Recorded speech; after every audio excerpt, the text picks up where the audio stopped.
कहाँ तक बातें लास्ट क्लास में हमारी हो गई थी? ओके, हम बात कर रहे थे कि कोई कंपाउंड ऑप्टिकल एक्टिव है या इनएक्टिव है। ये हम बता सकते हैं थ्योरेटिकली भी। कैसे? थ्योरेटिकली भी बता सकते हैं। उन थ्योरेटिकल मेथड्स में हमारे पास आते हैं एलिमेंट्स ऑफ सिमेट्री। तो नेक्स्ट हेडिंग लगाएंगे। पहले इनको पढ़ लेते हैं कि ये होते क्या हैं, फिर कैसे इनके बेसिस पर बताया जाता है वो भी हम बात करेंगे। तो नेक्स्ट टॉपिक हमारे सामने रहेगा elements of symmetry. Elements of symmetry ये हमारे सामने रहेगा। क्लियर? इसमें सबसे पहला हमारे सामने आएगा प्लेन ऑफ सिमेट्री। साथ के साथ लिख सकते हैं इसको, plane of symmetry. Plane of symmetry in short इसको बोला जाता है पीओएस। आप समझ गए होंगे। प्लेन से पहला अल्फाबेट पी, ऑफ का पहला अल्फाबेट ओ, एंड सिमेट्री का पहला अल्फाबेट एस। तो ये बन गया पीओएस। दूसरा हमारे सामने आता है centre of symmetry. Centre of symmetry. Clear? तो बताओ इसको इन शॉर्ट क्या बोलेंगे? सीओएस। सेंटर का सी, ऑफ का ओ, सिमेट्री का एस। तो it will become centre of symmetry. Third हमारे सामने आ जाएगा axis of symmetry. Axis of symmetry. तो इन शॉर्ट इसको क्या बोलेंगे? एओएस। क्लियर? फोर्थ और सबसे बेहतरीन होता है, हालांकि हम इसको पढ़ेंगे नहीं, इसे हम कहते हैं alternate. Alternate axis of symmetry. alternate axis of symmetry. So in short it is known as AAOS. ये हमारे सामने कुछ सिमेट्री एलिमेंट्स हैं, इन पर हम बातें करेंगे। कई बार आपके सेंटर ऑफ सिमेट्री को सेंटर ऑफ इन्वर्जन भी बोल दिया जाता है। एक ही बात है, centre of inversion. Centre of inversion भी इसे बोल दिया जाता है। कई बार सेंटर ऑफ सिमेट्री बोल देते हैं, कई बार सेंटर ऑफ इन्वर्जन भी बोल देते हैं। अब देखिए, कुछ टर्म्स मैं आप लोगों के सामने यहां पर लिखने वाला हूं। उन टर्म्स को धीरे धीरे मैं क्लियर करूंगा। कुछ टर्म्स यहां पर लिखी जाएंगी, वो अभी आपको क्लियर नहीं होंगी, पर जैसे जैसे मैं आगे बढ़ूंगा तो चीजों में आपको क्लियरिटी आती जाएगी। ठीक है? तो अभी तो बहुत सारी चीजें केवल आपको नोट डाउन करनी है। जैसे पहले बता दूं कि ये दोनों ही हमारे सिलेबस में नहीं है। इनफैक्ट ये भी नहीं है, कहीं नहीं मेंशन्ड है, पर इन पर फिर भी इनडायरेक्टली कई बार आपको क्वेश्चन देखने को मिल जाते हैं। पर ये दोनों तो बिल्कुल भी हम डिस्कस करने वाले नहीं है। इन दोनों के ऊपर हमारा डिस्कशन रहेगा जितना रिक्वायर्ड है उतना, बिकॉज डायरेक्टली एनसीईआरटी में कहीं भी ये मेंशन नहीं है। ठीक है? आइए सबसे पहले अगर अपन बात करें, कुछ छोटी छोटी बातें यहां पर हम सीखेंगे। कुछ छोटी छोटी बातें यहां पर हम सीखेंगे, आप बाद में नोट करेंगे। क्लियर?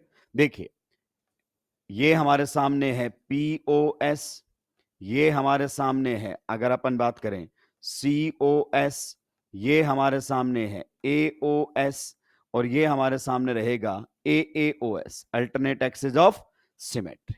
ठीक है? ध्यान से सुनते हुए जाएंगे किस प्रकार की बातें यहां पर होंगी। अगर किसी मॉलिक्यूल में पीओएस नहीं है, सीओएस नहीं है, एओएस नहीं है, एओएस भी नहीं है, यानी कि कोई सा भी सिमेट्री एलिमेंट प्रेजेंट नहीं है, तो ऐसे मॉलिक्यूल को हम बोलते हैं एसिमेट्रिक। क्या बोलते हैं? एसिमेट्रिक। तो ये हमारे सामने रहेगा एसिमेट्रिक मॉलिक्यूल। अभी आप सुनते हुए जाएंगे, क्योंकि अभी तो आपको यही नहीं पता कि ये होते क्या है, पर अभी रिजल्ट शेयर कर रहा हूं आपके साथ कि कोई सा भी सिमेट्री एलिमेंट नहीं है, then the molecule will be asymmetric molecule. मान लो उसमें पीओएस भी नहीं है, सीओएस भी नहीं है, एओएस भी नहीं है, सॉरी एओएस भी नहीं है, लेकिन कौन आ जाता है? एओएस। यही सिमेट्री एलिमेंट प्रेजेंट है, तीन अभी भी क्या है? एब्सेंट है। तो ऐसे मॉलिक्यूल को बच्चों हम बोलते हैं डिससिमेट्रिक मॉलिक्यूल। क्या बोलते हैं? डिससिमेट्रिक मॉलिक्यूल। तो अच्छे लेवल पर, जेई एडवांस लेवल पर, नीट पर तो हम बात नहीं कर सकते, जेई एडवांस लेवल पर यह कहा जा सकता है कि what is the basic difference between asymmetric molecule and dissymmetric molecule.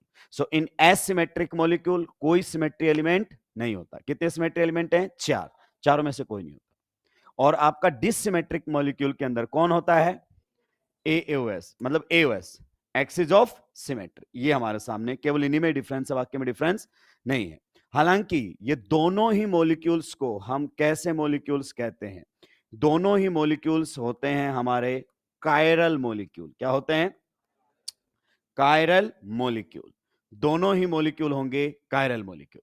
अगर किसी मॉलिक्यूल में POS COS, इसकी तो बात ही मत करो, क्योंकि इसके होने और ना होने से कोई फर्क नहीं पड़ेगा। POS COS और AOS नहीं है तो वो मॉलिक्यूल क्या कहलाएगा? कायरल मॉलिक्यूल कहलाएगा। और कायरल मॉलिक्यूल ही आपके कैसे होते हैं? Optically active. कैसे होते हैं? Optically active. यानी कि कोई कंपाउंड ऑप्टिकली एक्टिव है या नहीं है, यह पहचानने का अब जरिया मिल गया है। हम क्या चेक करेंगे उसमें? POS। क्या चेक करेंगे? COS। ये अगर नहीं भी है तो भी कायरल है, अगर ये है तो भी कोई फर्क नहीं पड़ता इससे। ये ऑप्टिकल एक्टिविटी पर कोई फर्क डालने वाला नहीं है। और आपका AAOS, that is alternate axis of symmetry, ये नहीं है तो मॉलिक्यूल आपका कायरल हो जाएगा और ऑप्टिकली क्या हो जाएगा? एक्टिव। अब अपन ने देखो क्या बात की, अपन ने ये बात की कि ये दोनों तो हमारे सिलेबस में है ही नहीं, ये दोनों तो हमारे सिलेबस में है ही नहीं, जिसका मतलब इनका तो हमको डिस्कशन नहीं करेंगे। तो इन दोनों पर हमारा कुछ ठीक ठाक डिस्कशन रहेगा। तो एक बार फिर से मैं बात कर लेता हूं, जरा ध्यान से सुनिए। यहां पर हमारे सामने है POS, यहां पर हमारे सामने है COS और यहां पर हमारे सामने है AAOS, alternate axis of symmetry. क्योंकि इसके होने और ना होने से मॉलिक्यूल की ऑप्टिकल एक्टिविटी पर फर्क नहीं पड़ता। एक बार फिर से देखो, ये एब्सेंट है तब भी मॉलिक्यूल क्या है? Optically active. और ये प्रेजेंट है तब भी ऑप्टिकली एक्टिव, तो इससे कोई फर्क नहीं पड़ रहा। क्लियर? तो ये तीन है जो मेन है।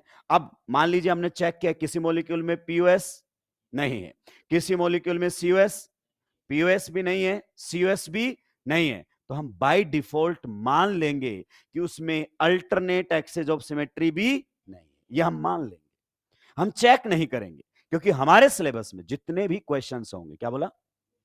हमारे सिलेबस में जितने भी क्वेश्चंस होंगे तो बाय डिफॉल्ट आप मानकर चलना कि अगर POS और COS नहीं है तो उसमें AAOS नहीं होगा।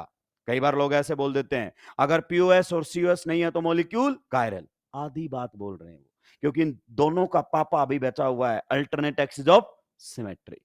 तो स्टेटमेंट भी डाल देते हैं कई बार पेपर के अंदर, molecule having no POS no COS is always chiral. तो जिसने नहीं पता ना, वो ऐसे स्टेटमेंट बनाता है, कभी भी पढ़ा लिखा व्यक्ति ऐसी बातें नहीं करेगा, क्योंकि केमिस्ट्री इतनी नहीं है, केमिस्ट्री उससे भी आगे है। तो हम तो मान लेंगे बाय डिफॉल्ट कि उसमें अल्टरनेट एक्सिस ऑफ सिमेट्री नहीं है। मान लीजिए इन दोनों में से कोई भी आ गया, बताइए ऐसे वाले मॉलिक्यूल को आप कौन सा मॉलिक्यूल बोलोगे? ये मॉलिक्यूल हमारे सामने क्या रहेगा? Chiral molecule. क्लियर? ऐसे मॉलिक्यूल को हम कायरल मॉलिक्यूल बोलेंगे, या फिर आप क्या कह सकते हो, ऐसे मॉलिक्यूल को हम क्या बोल देंगे? Optically active. क्या बोल देंगे? Optically active. क्या ये पॉइंट क्लियर हुआ? अब आते हैं, इसको तो हटा देते हैं, इस पर आते हैं। मान लो किसी मॉलिक्यूल में POS आ गया लेकिन COS नहीं है, तो ऐसा मॉलिक्यूल बताइए क्या कहलाएगा? ऐसा मॉलिक्यूल आपका अकायरल कहलाएगा। अभी एक साथ में लिख दूंगा। मान लीजिए किसी मॉलिक्यूल में POS तो नहीं है लेकिन COS आ गया, या फिर किसी मॉलिक्यूल के अंदर अगर अपन बात करना चाहें POS भी आ गया और COS भी आ गया, तो आप इस पर गौर फरमाइए। अगर दोनों में से कोई एक भी आ गया, वो तो हम चेक ही नहीं करने वाले, POS आ गया या COS आ गया या दोनों आ गए, तो ऐसे मॉलिक्यूल्स को हम क्या बोलते हैं? Achiral molecule. क्या बोलते हैं? अकायरल मॉलिक्यूल बोलते हैं। और ऐसे मॉलिक्यूल आपके कैसे मिलेंगे? Optically inactive. मतलब वो PPL के प्लेन को रोटेट करेंगे कि नहीं करेंगे? नहीं करेंगे। तो ऐसे कंपाउंड्स आपके रहेंगे ऑप्टिकली इनएक्टिव। पहले मैंने आप लोगों के साथ रिजल्ट शेयर कर दिया है। क्या शेयर कर दिया है? रिजल्ट। यानी कि सिमेट्री एलिमेंट्स हमारे पास हैं, अगर सिमेट्री एलिमेंट पर्टिकुलरली POS और COS दोनों में से कोई भी एक आ गया, ये हमारे सामने कुछ इस प्रकार से है। मैं आपके सामने बढ़िया तरीके से इसको थोड़ा सा लिखने की कोशिश कर रहा हूं।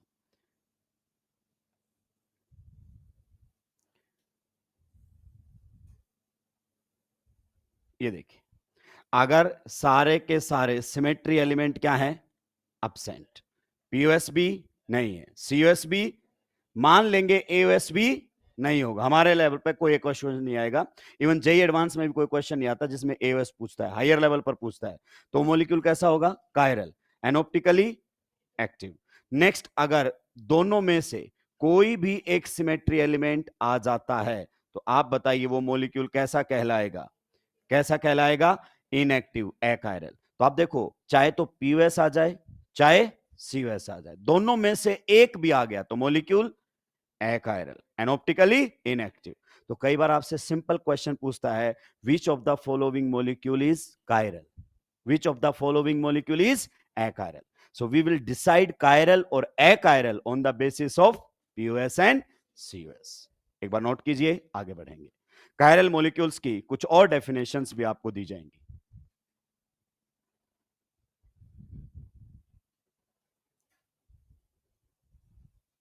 ये तो एक प्रकार से याद रखने वाली बात हो गई है।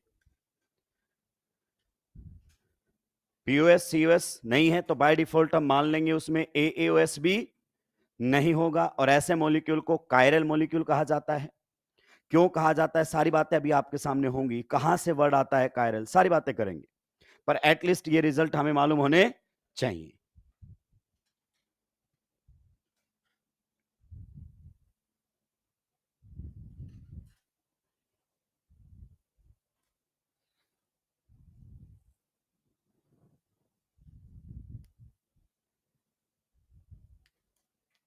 यानी कि चाहे मॉलिक्यूल आपका एसिमेट्रिक हो चाहे मॉलिक्यूल आपका डिसिमेट्रिक हो, दोनों ही किस टाइप के मॉलिक्यूल्स होते हैं? कायरल, एसिमेट्रिक भी एंड डिसिमेट्रिक भी। देखिए, ये रियल स्टीरियोकेमिस्ट्री है, optical is the real stereochemistry. यहां से जब चाहे एग्जामिनर साफ कर सकता है, जब चाहे तब साफ कर सकता है। मैं आपकी बात नहीं, टीचर्स की बात कर रहा हूं। मेडिकल वालों को तो जब चाहेगा हाथ पकड़ के बैठ जाएगा।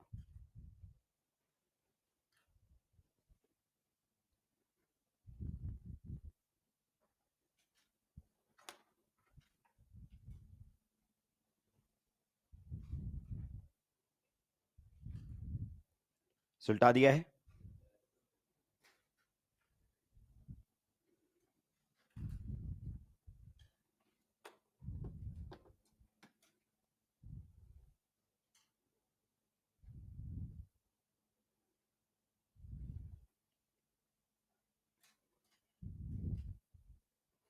अब सुलटा दिया है।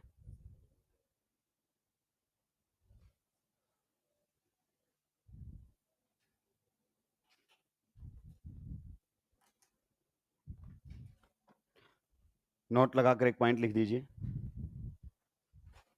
नोट लगाकर एक पॉइंट लिख दीजिए। इफ ए मॉलिक्यूल हैज इधर पीओएस और COS, if a molecule has इधर पीओएस और COS, if a molecule has either POS or COS, then it will be achiral, then it will be achiral। कैसा molecule कहलाएगा वो? achiral molecule बोलते हैं ऐसे molecule. then it will be achiral, bracket में लिखो optically inactive. achiral molecules optically active होते हैं कि इनएक्टिव होते हैं? Optically inactive. समझते हो ऑप्टिकली इनएक्टिव का मतलब? पीपीएल के प्लेन को रोटेट नहीं करेंगे, हम थ्योरेटिकली बता देंगे कि वो रोटेट करने वाला नहीं है। क्या ये पॉइंट आपको समझ में आ गया है? चलिए अब आगे बढ़ते हैं, थोड़ा सा और चलते हैं कायरल मॉलिक्यूल की तरफ और अकायरल मॉलिक्यूल की तरफ। इनको और अच्छा थोड़ा समझने की कोशिश करते हैं और डेफिनेशन की तरफ चलेंगे कि कायरल को कैसे पूछा जाता है। नेक्स्ट हमारे सामने रहेगा कायरल मॉलिक्यूल। कायरल मॉलिक्यूल लिखिए इसके सामने। एक तो आप बोल सकते हो कि ऐसा मॉलिक्यूल जिसमें पीओएस सीओएस एंड एएओएस ना हो, वो मॉलिक्यूल क्या होता है? कायरल। अच्छी बात है, कोई दिक्कत की बात नहीं है, पर कई बार दूसरे तरीके से भी डेफिनेशन आ जाती है हमारे सामने। देखिए, if a molecule and its mirror image, if a molecule and its mirror image, if a molecule and its mirror image are non-superimposable, if a molecule and its mirror image are non-superimposable, are non-superimposable, if a molecule and its mirror image are non-superimposable। बस हो गया, chiral molecule के सामने तो लिखा है। एक molecule और उसकी मिरर इमेज अगर कैसी है, नॉन सुपर इंपोजेबल, तो ऐसे मॉलिक्यूल को हम क्या बोलते हैं, कायरल मॉलिक्यूल। ये उसकी डेफिनेशन है, दूसरे तरीके से डिफाइन किया जाता है। अगले पॉइंट में लिखेंगे एक लाइन छोड़कर, every molecule has a mirror image, every molecule has a mirror image, every molecule has a mirror image, every molecule has a mirror image, but not every molecule has, but not every molecule has, but not every molecule has, but not every molecule has non superimposable mirror image, but not every molecule has non superimposable mirror image, but not every molecule has non superimposable mirror image. देखिए, क्या इस line का मतलब आपको समझ में आया? क्या इस लाइन का मतलब समझ, आखिरी में कह रहा है, ये लाइन कह रहे हैं कि हर मॉलिक्यूल की मिरर इमेज होती है। भाई आप किसी चीज को मिरर के सामने रखोगे तो इमेज तो बनेगी। कभी आपने देखा है कि मिरर ने ये कहा कि हट जाओ, तुम्हारी शक्ल पसंद नहीं, तुम्हारी इमेज बनाऊंगा ही नहीं। अगर आप किसी मिरर के सामने गए और इमेज नहीं बनी तो यकीन मानिए वो तिलिस्मी मिरर है। तिलिस्मी मिरर होता है ना, जादुई, क्लियर, जिसमें ज्यादा देर तक आप टिक नहीं पाओगे। मान लीजिए रात में आपने बल्ब ऑन किया, मिरर के सामने गए और आपकी इमेज बनी ही, तो उस मिरर के सामने ज्यादा देर तक नहीं टिक पाओगे आप। हॉरर मूवी वाला सीन क्रिएट हो जाएगा वो कोई नॉर्मल मिरर नहीं है। तो मिरर के सामने अगर किसी भी ऑब्जेक्ट को रखोगे तो इमेज तो बनेगी ही बनेगी, ये क्लियर है।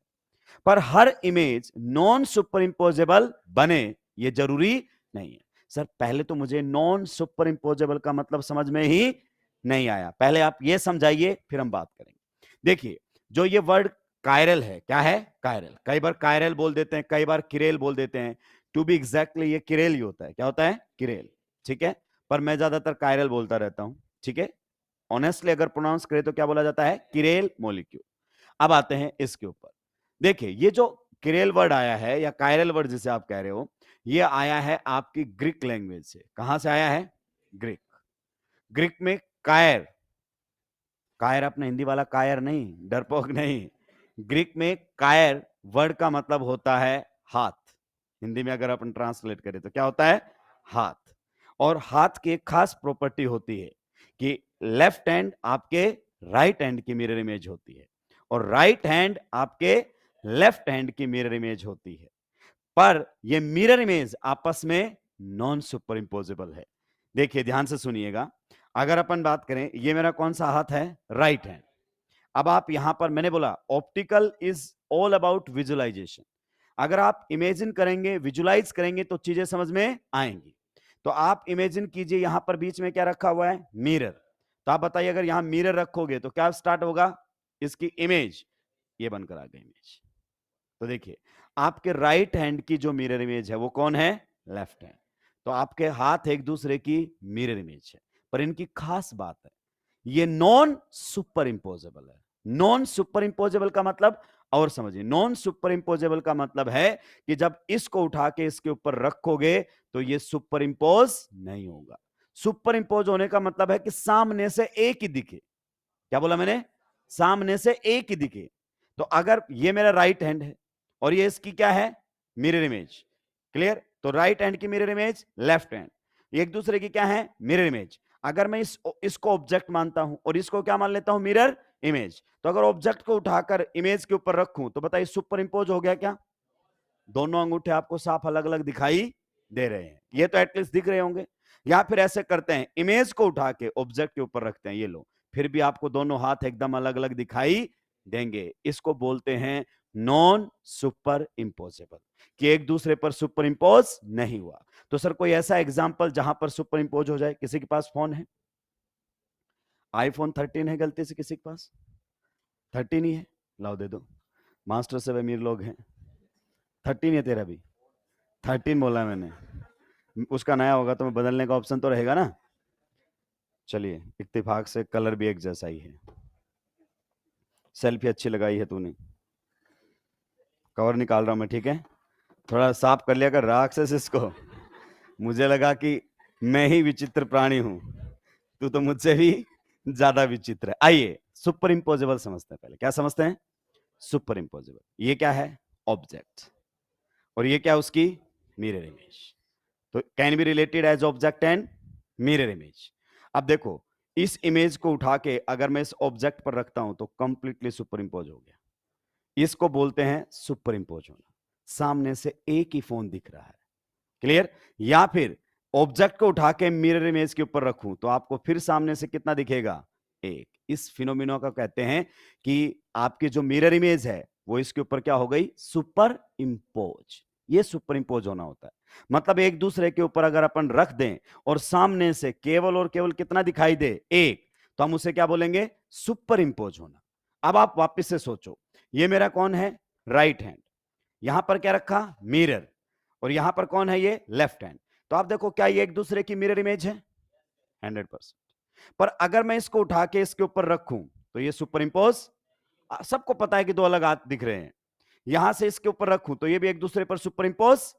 तो ये कायरल मॉलिक्यूल बोल कहलाते हैं, ऐसे मॉलिक्यूल जिसकी मिरर इमेज उसके ऊपर सुपर इंपोज ना हो, ऐसे मॉलिक्यूल्स को हम क्या कहते हैं, कायरल मॉलिक्यूल।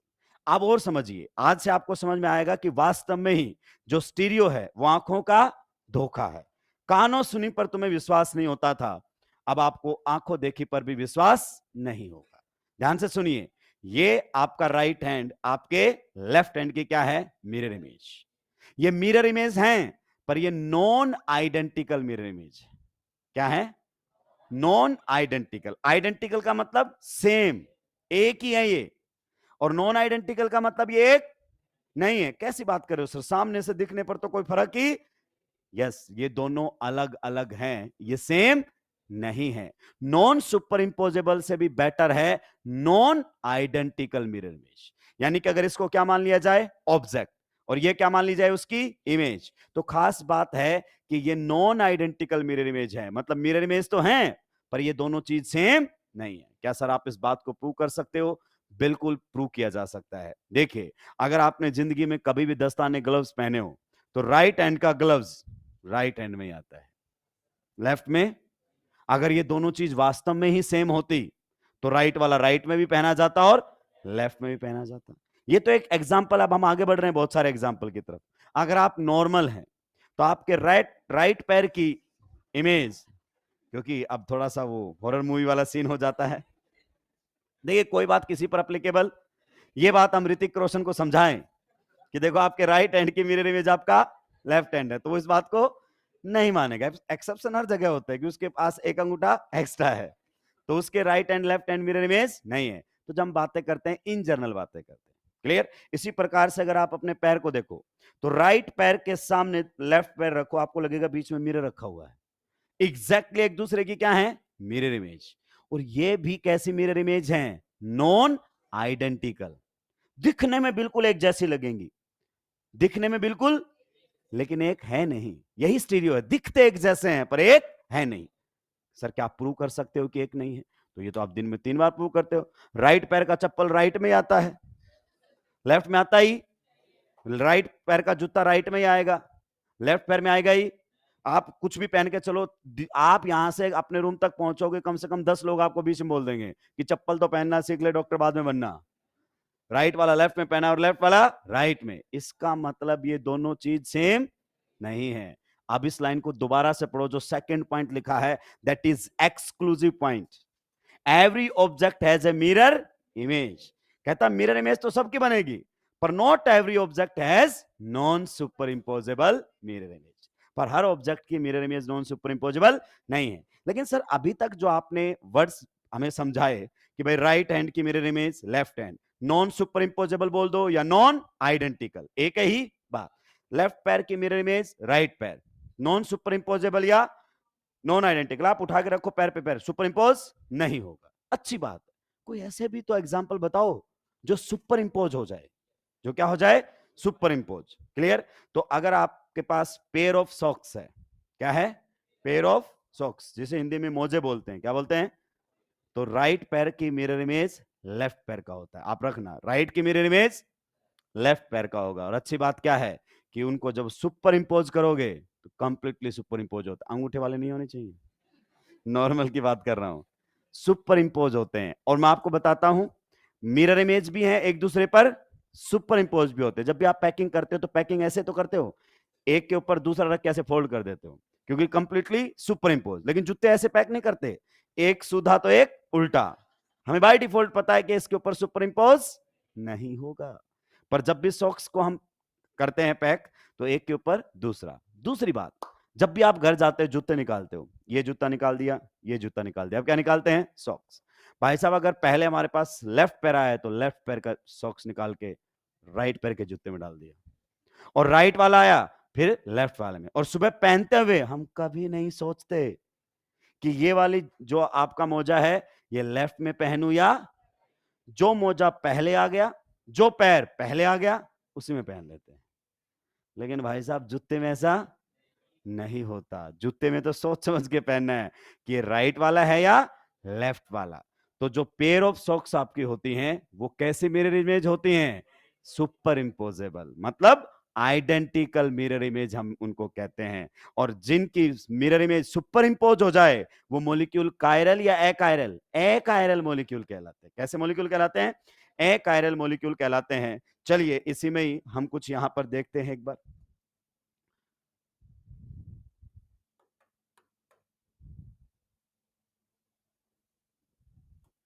डिजिटल के नुकसान हैं तो कुछ फायदे भी हैं, ये सब मैंने इस बार हटा लिया बिकॉज टाइम ज्यादा लग जाता है, कोई मतलब नहीं है। नेक्स्ट वाले पर हम चलते हैं। ये हम सब बना चुके हैं। ये लीजिए, आज जो हम बातें कर रहे हैं वो हमारे सामने बातें कुछ इस प्रकार की चल रही है। देखो, गौर से देखो, ये कौन सा है? Left hand. ये कौन सा है? ऐसा लगता है जैसे बीच में क्या रखा हो? मिरर।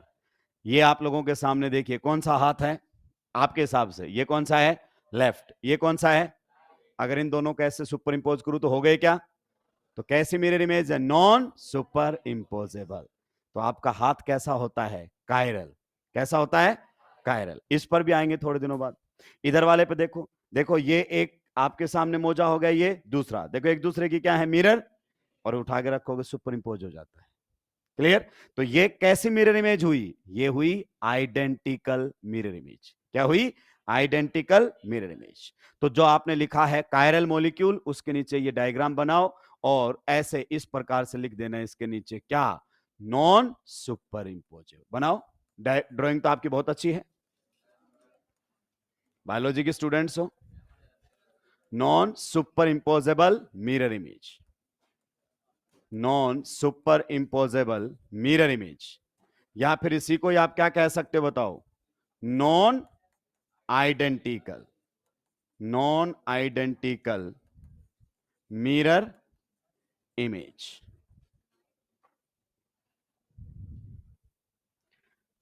जैसा भी आप बना रहे हैं, जो भी बना रहे हैं, हाथ बना रहे हैं, कुछ और बना रहे हैं, बस आप मान लो कि वो हाथ है, क्योंकि आपने तो बनाया है राक्षस। ये ऐसा हाथ बनता है बीमार और का है।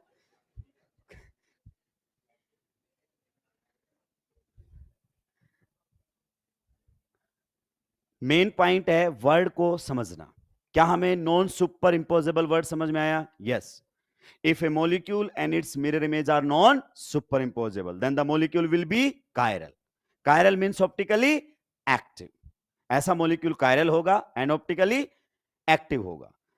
आगे हमें पहचानने के लिए मिरर इमेज बनाने की जरूरत नहीं है, क्योंकि वो तो हम थियोरेटिकली भी बता सकते हैं। किससे? POS and COS. थोड़ी देर पहले लिखा था ना, पीओएस नहीं है, सीओएस नहीं है, तो मान लेंगे एओएस भी और मॉलिक्यूल कायरल। तो हमसे कोई पूछे कि कोई मॉलिक्यूल कायरल है या नहीं है, उसके लिए हमें मिरर इमेज नहीं बनानी, हमें पीओएस और सीओएस देखना होगा। किसमें? हाँ तो पलटने से, इसमें येलो पलटने से हो गया? कहां सुपर इंपोज होगा? जब सुपर इंपोज करने का होता है तो उसका नियम होता है। ऐसे तो अगर आप देखो, ये मैंने हाथ रखा, ये मिरर, ये हो गया सुपर इंपोज। तो आप ऐसे रख रहे हो तो इमेज ऐसे आती है। आई बात समझ? तो अब मेन पॉइंट है कि आपने मिरर को रखा कैसे है। तो आपको समझाने के लिए ऐसे रखा गया, यूं। तो अब मिरर यहां पर है, तो जैसा है एज इट इज उठा के उसके ऊपर रखा जाएगा। जैसे ये वाला दूसरा मॉलिक्यूल है, देखो इसको उठा के इसके ऊपर रखने की कोशिश की, व्हाइट तो व्हाइट से मैच कर गया, येलो भी येलो से, लेकिन देखो रेड के ऊपर कौन आया है? ग्रीन। और इधर देखो, इधर आपका रेड के ऊपर कौन आया है? ग्रीन। तो आगे चीजें और क्लियर होती हुई जाएंगी। ये बस ये नहीं करना, ये नहीं बनेगा अपने से, बस इतना बनाना है। नीचे क्या लिखना है? Non superimposable mirror image. Non superimposable से भी बेटर वर्ड कौन सा है? Non identical. इसका मतलब ये वास्तव में दो सेम ऑब्जेक्ट नहीं है। ये नहीं बनाना है, अभी जितना कहा है उतना ही बनाना है। सुलटा दिया है। अब वापस एक बार ध्यान से सुनेंगे मेरी बात को। सबसे पहले हमने कायरल मॉलिक्यूल को दो तरीके से डिफाइन किया है। एक ऐसा मॉलिक्यूल जिसमें ना तो पीओएस हो ना तो सीओएस हो, तो हम मान लेंगे उसमें एएओएस भी। ऐसा मॉलिक्यूल क्या होता है? कायरल। ये एक डेफिनेशन हुई। दूसरी डेफिनेशन, अगर एक molecule and its mirror image कैसे हैं? नॉन सुपर इंपोजेबल या फिर नॉन आइडेंटिकल, तो ऐसा मॉलिक्यूल भी क्या होता है? कायरल। तो ये थ्योरेटिकल डेफिनेशन है, नाम की है, काम की नहीं है। जब भी हमसे कभी कोई पूछेगा कि बताओ ये मॉलिक्यूल कायरल है या अकायरल है, तो हम क्या मिरर इमेज बना के बताएंगे? नो, हम पीओएस एंड सीओएस से बताएंगे। पीओएस सीओएस एब्सेंट मतलब मॉलिक्यूल कायरल, मतलब मिरर इमेज नॉन सुपर इंपोजेबल, मतलब मिरर इमेज नॉन आइडेंटिकल। अगर अपन बात करना चाहें अकायरल मॉलिक्यूल की, तो अकायरल मॉलिक्यूल में या तो पीओएस होगा या फिर क्या होगा? सीओएस। तो हमें मिरर इमेज नहीं बनाना है। ये तो समझने का दूसरा तरीका आप समझिए, क्योंकि हमारा ऑब्जेक्टिव एग्जाम है। अगर हमारे पास क्वेश्चन आता डिफाइन कायरल मॉलिक्यूल, तो हम लिख के आ जाते a molecule which has absence of POS COS and AOS is known as chiral, पूरे नंबर मिलते। पर अब दूसरा तरीका है। दूसरा तरीका क्या है कि हमें दो स्टेटमेंट देगा, तो हमें दोनों मालूम होनी। अगर किसी चीज को एक से ज्यादा तरीके से डिफाइन किया जा सकता है तो हमें मालूम होना चाहिए, वरना स्टेटमेंट में फंस जाएंगे। क्या ये पॉइंट आपको क्लियर हुआ? चलिए, तो नेक्स्ट अगर अपन बात करें, तो अब हम बातें करेंगे किसके बारे में? अकायरल मॉलिक्यूल के बारे में। कायरल मॉलिक्यूल आपने लिख दिया है। अकायरल मॉलिक्यूल, बहुत सिंपल वाली डेफिनेशन लिखवाऊंगा पहले, जो कि बच्चा इस पर ध्यान देता ही नहीं है। अकायरल मॉलिक्यूल लिखिए, अकायरल मॉलिक्यूल यानी कि जो कायरल नहीं होते, अकायरल मॉलिक्यूल। लेकिन इनके सामने पहली definition, molecule which are not chiral, खत्म। जो मॉलिक्यूल कायरल नहीं होते वो क्या होते हैं? अकायरल। सिंपलेस्ट वे में डिफाइन करो चीजों को, molecule which are not chiral, पहली डेफिनेशन हो गई। दूसरी और सुनो, और क्या बोल सकते हो?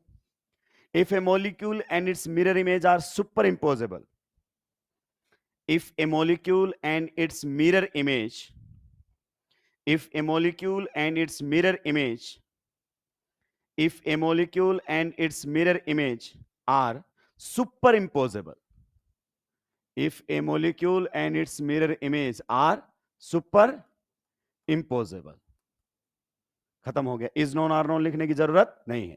यदि एक ऑब्जेक्ट और उसकी मिरर इमेज एक दूसरे पर क्या हो जाए? सुपर इंपोज, तो ऐसे मॉलिक्यूल को क्या बोलते हैं? अकायरल। आइए कुछ ऐसा सर जिससे हम समझ सकें, बिल्कुल कोई दिक्कत की बात ही नहीं है। ये इंग्लिश का अल्फाबेट कौन है? ए, इससे समझेंगे। अगर मैं इसके सामने क्या रख दूं? मिरर, तो उम्मीद करता हूं मिरर की प्रॉपर्टी तो आपको पता होगी। ए के सामने मिरर रखोगे तो ए बनेगा कि बी बनेगा? ए ही तो बनेगा। तो यहां पर हमने इस प्रकार से इसकी क्या बना दी है? Mirror image. अब देखो, अगर मैं इसको उठा के इसके ऊपर रखूंगा, पूरा सुपर इंपोज हो जाएगा, आपको एक अल्फाबेट ए दिखाई देगा। तो यहां से आप कह सकते हो कि ये बताइए कैसे मिरर इमेज है? आप बोल सकते हो सुपर इंपोजेबल। ये हमारे सामने है superimposable mirror image, superimposable mirror image. या फिर दूसरा बताओ क्या बोल सकते हो? Identical mirror image. क्या है? Identical mirror image. तो ये दोनों अलग चीज है ही नहीं, ये दोनों क्या है? सेम। आपने वर्ड क्या लिखा है? देखो, आइडेंटिकल मींस दोनों सेम है, ये दो चीज अलग है ही नहीं। जल्दी से उल्टा दीजिए। तो इसको आपको दो वर्ड्स यहां से पता चले, एक सुपर इंपोजेबल और एक non superimposable. Superimposable mirror image कैसी होती है? आइडेंटिकल, यानी कि आप ये कह सकते हो ये होमोमर है, ये अलग नहीं है। पर पिछले वाले होमोमर नहीं थे। राइट हैंड की मिरर इमेज लेफ्ट हैंड, पर वो दोनों ऑब्जेक्ट सेम नहीं है। सुलटा दिया है। चलिए, तो ये दोनों वर्ड्स हमें क्लियर हुए। नीट 2023 में या नीट 2022 में, एग्जैक्टली अगर याद करो 2022 में स्टेटमेंट था आपका सुपर इंपोजेबल एंड नॉन सुपर इंपोजेबल का। स्टीरियो क्या है? कि शब्दों का भ्रमजाल है। किसी भी तरीके से घुमा घुमा के क्वेश्चन पूछ सकता है एग्जामिनर, तो हमें उसी पर ही बातें करनी है। अब आते हैं सिमेट्री एलिमेंट्स पर। किस पर आते हैं? सिमेट्री एलिमेंट्स पर। एक बार मैं आपको वापस फिर से ले चलूं और जो चीजें मैंने डिस्कस की थी वो एक बार बता दूं। अब वापस से सोचो, अगर आपके सामने क्वेश्चन आता है, सभी का ध्यान मेरी तरफ होना चाहिए। अगर आपके सामने क्वेश्चन आता है कि ये कंपाउंड है, बताइए ये कायरल है या अकायरल है, तो क्या आप मिरर इमेज वाली डेफिनेशन से जाओगे? नो, हम किससे जाएंगे? इससे। अगर पीओएस सीओएस नहीं है तो हम बाय डिफॉल्ट मान लेंगे एओएसबी, और ऐसा मॉलिक्यूल क्या होगा? यहां से पहचान। आगे बात समझ में? अगर कोई बोले बताओ इस ऑब्जेक्ट की मिरर इमेज सुपर इंपोजेबल है या नॉन सुपर इंपोजेबल, तो मिरर इमेज नहीं बनानी है, पूछ रहा है इनडायरेक्टली कायरल है या अकायरल। तो अगर पीओएस सीओएस नहीं है तो बाय डिफॉल्ट मान लेंगे एओएसबी, और ऐसा मॉलिक्यूल क्या होगा? Chiral, and mirror image non superimposable. अगर पीओएस या सीओएस में से कोई भी एक आ गया तो मॉलिक्यूल कैसा होगा? अकायरल, और उसकी मिरर इमेज सुपर इंपोजेबल। तो हमारे पास आंसर कहां से जाएंगे? पीओएस और सीओएस। ये जो अभी डेफिनेशन दी थी सुपर इंपोजेबल नॉन सुपर इंपोजेबल, ये नाम की है काम की, इनसे नहीं पहचाना जा सकता कभी भी। क्लियर एकदम? चलिए अब आते हैं हम सिमेट्री एलिमेंट्स की तरफ। किसकी तरफ आते हैं?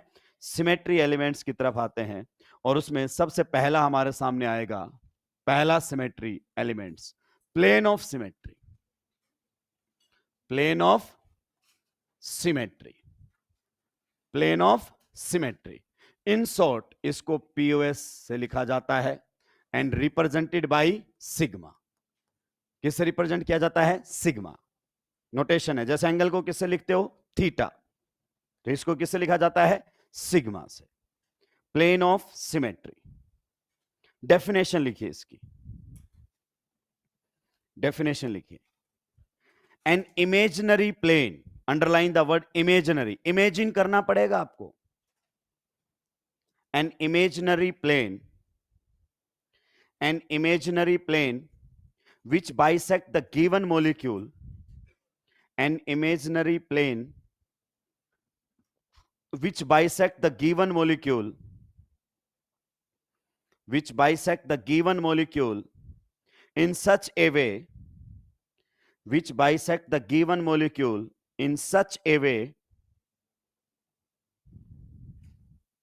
that one half of the molecule, that one half of the molecule, that one half of the molecule is the mirror image of other half, that one half of the molecule is the mirror image of other half। कि molecule को इस कदर दो टुकड़ों में काट दे कि एक हिस्सा दूसरे हिस्से की क्या दिखाई दे? Mirror image. That one half of the molecule is the mirror image of other half. अगला पॉइंट लिखिए, a molecule can have, a molecule can have more than one POS, in fact infinite भी हो सकते हैं। A molecule can have more than one POS, किसी भी molecule में एक से ज्यादा पीओएस हो सकते हैं, मतलब एक से ज्यादा तरीके से उसको दो बराबर हिस्सों में काटा जा सकता है। हमें कभी भी नंबर ऑफ पीओएस नहीं ढूंढते हैं। अगर एक सिंगल पीओएस भी मिल गया तो मॉलिक्यूल कायरल या अकायरल? अकायरल, हमारा काम हो गया बस। हमें नंबर नहीं पूछेगा कभी भी, हमसे तो बस ये देखना है कि उसमें है या नहीं। अगला पॉइंट लिख लो, presence of a single POS. अगर एक सिंगल पीओएस भी आपने ढूंढ लिया, plane of symmetry, presence of a single POS makes the molecule achiral. Presence of a single POS makes the molecule achiral. अगर एक सिंगल प्लेन ऑफ सिमेट्री भी अगर आपने ढूंढ लिया है दोस्तों, तो भी आपके सामने वो मॉलिक्यूल कैसा हो जाएगा? अकायरल। एक है तो भी अकायरल है, पांच है तो भी अकायरल है, इनफाइनाइट है तो भी अकायरल। आइए अब उसको थोड़ा सा समझने की हम कोशिश करते हैं। सभी का ध्यान आपका इधर होना चाहिए। बहुत बड़े देखो क्यूब बनकर आ गया, ये देखो, ये हमारे सामने क्यूब है। अब आप इसको सोचो, it is an imaginary plane. क्या बोला? इमेजिन कीजिए इसको कैसे दो बराबर हिस्सों में काटा जा सकता है। क्या एक क्यूब को दो बराबर हिस्सों में काटा जा सकता है? आइए मैं आपको बताता हूं कि ऐसे बहुत सारे तरीके हैं जिससे इसको दो बराबर हिस्सों में कट किया जा सकता है। सर बताइए प्लीज। देखो पहला वाला बताते हैं, ऐसे कट करेंगे यहां से हॉरिजॉन्टली, आधा हिस्सा ऊपर आधा हिस्सा नीचे। चलिए इसको कट करने की कोशिश करते हैं। ये हमारे सामने है कुछ इस प्रकार से, ये इस प्रकार से हमारे सामने है। क्लियर। फिर अगर अपन बात करें तो ये है, फिर अगर अपन बात करें तो ये है और ये है। इस वाले प्लेन को इमेजिन करो जो येलो से बनाया गया है। किससे बनाया गया है? अगर मैं इसको आप लोगों के सामने इस कदर थोड़ा सा बनाने की कोशिश करूं तो आप देखो ये येलो वाले प्लेन ने, किसने? येलो वाले प्लेन ने इस मॉलिक्यूल को दो बराबर हिस्सों में कट किया हुआ है और एक हिस्सा दूसरे हिस्से की क्या दिखाई दे रही है? Mirror image.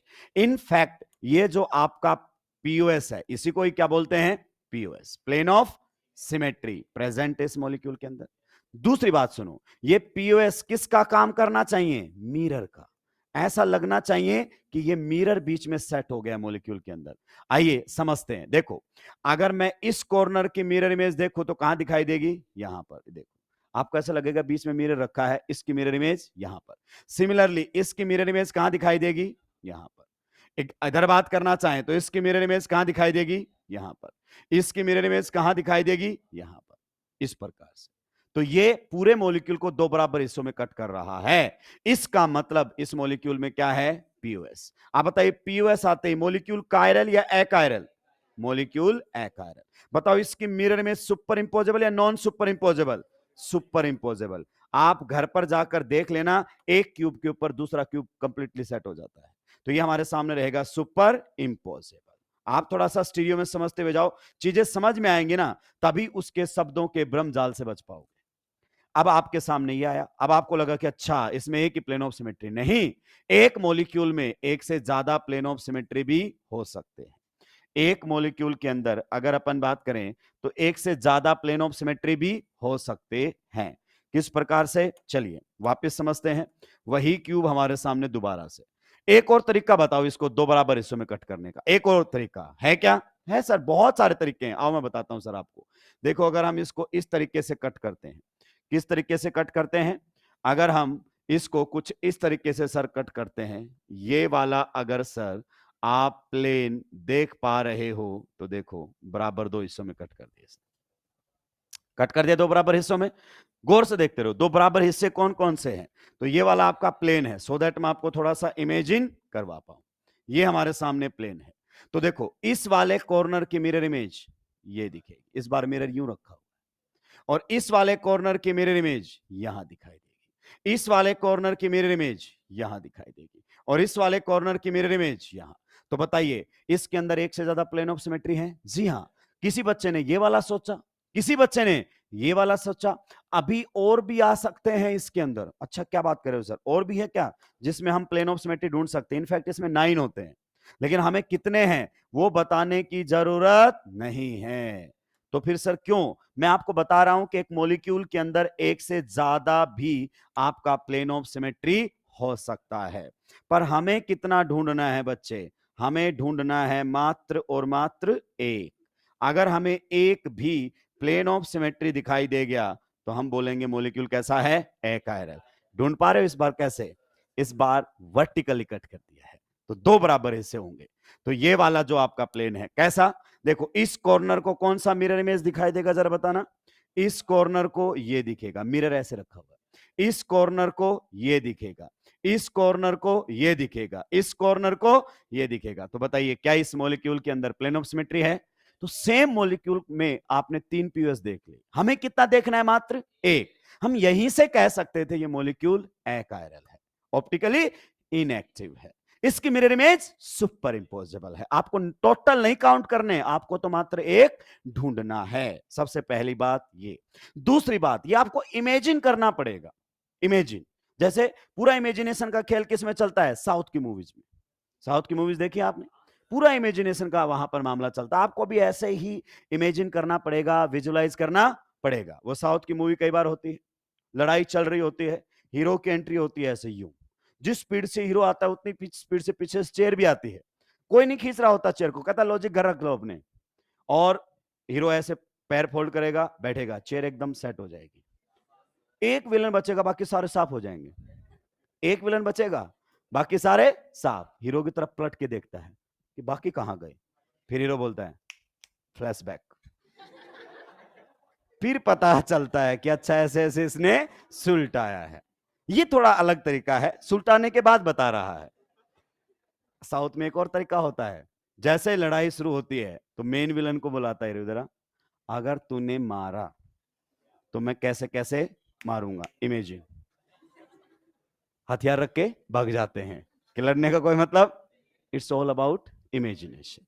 तो आप बोलोगे कि सर मुझे तो प्लेन नहीं दिख रहा, तो डेफिनेशन देखो क्या लिखा हुआ है, it is an imaginary plane, you have to imagine, आपको इमेजिन करना पड़ेगा। अभी तो मैंने प्लेन ऑफ सिमेट्री होता क्या है ये आइडिया दिया है कुछ प्रैक्टिकल एग्जांपल्स के थ्रू। जल्दी से सुलटाइए, तीनों में से कोई एक डायग्राम बना लो, काफी अपने लिए।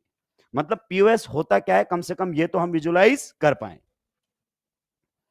फिर आपसे ऐसी चीजों में भी प्लेन ऑफ सिमेट्री पूछा जाएगा जो डेली लाइफ में आपने देखा है। आप देखना ऑर्गेनिक मॉलिक्यूल्स में आप बता दोगे, पर नॉर्मल वालों में आप नहीं बता पाओगे।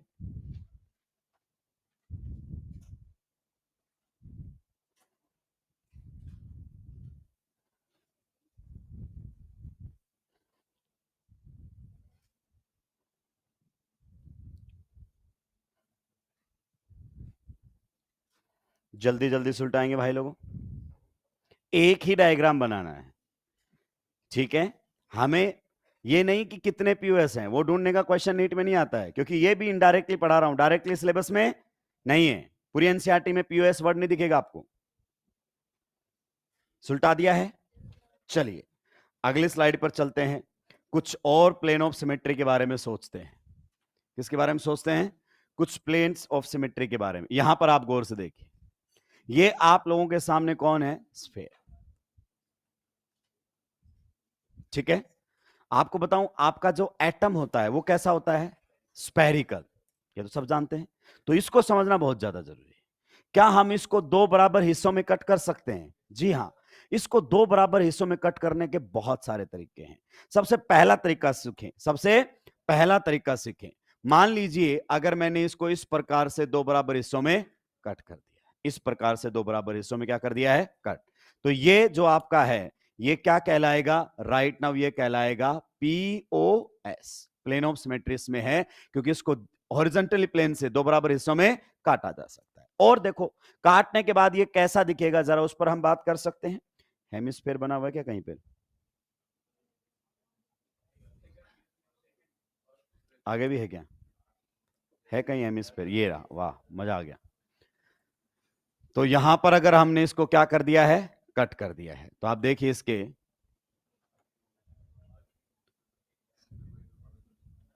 एरोटेट, इतना मैं टेक्निकल स्ट्रांग नहीं हूं,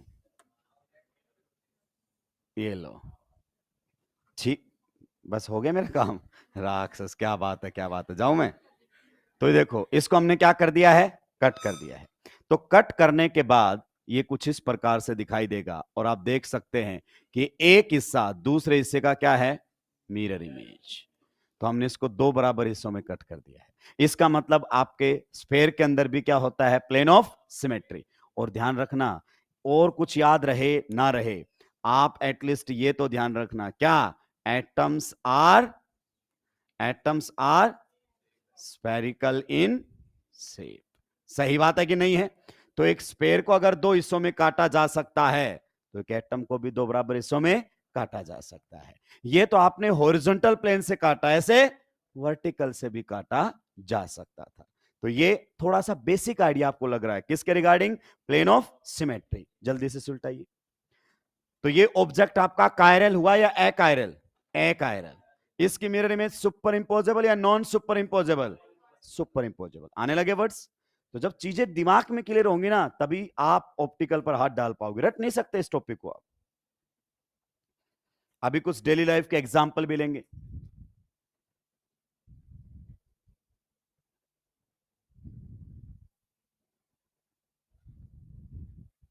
सुलटा दिया है,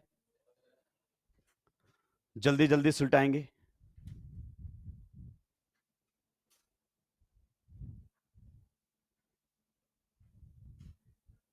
सुलटा दिया है, एकदम परफेक्ट बनाने की जरूरत नहीं, नहीं बनेगा, तुम्हें समझ में आ जाना चाहिए, काम खत्म, बस।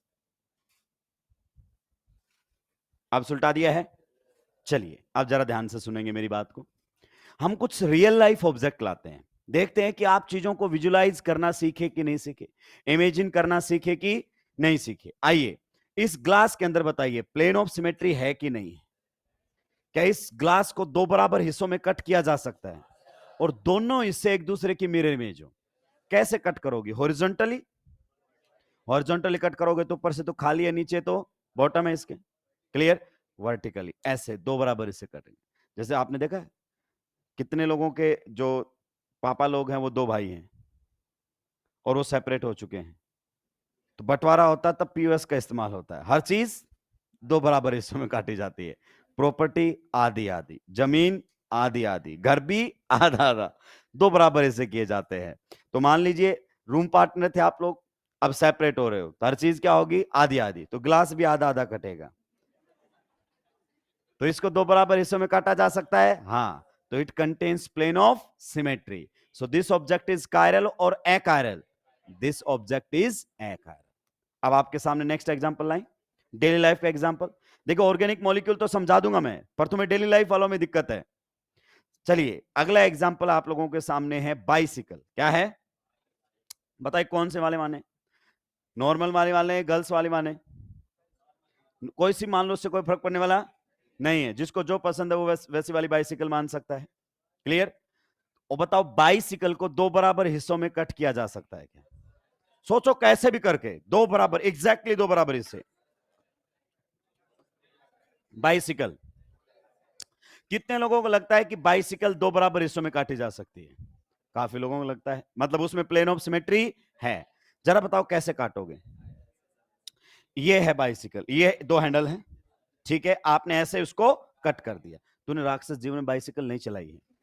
चेन कवर एक साइड की दोनों साइड, चेन चेन साइकिल में एक साइड होती कि दोनों साइड?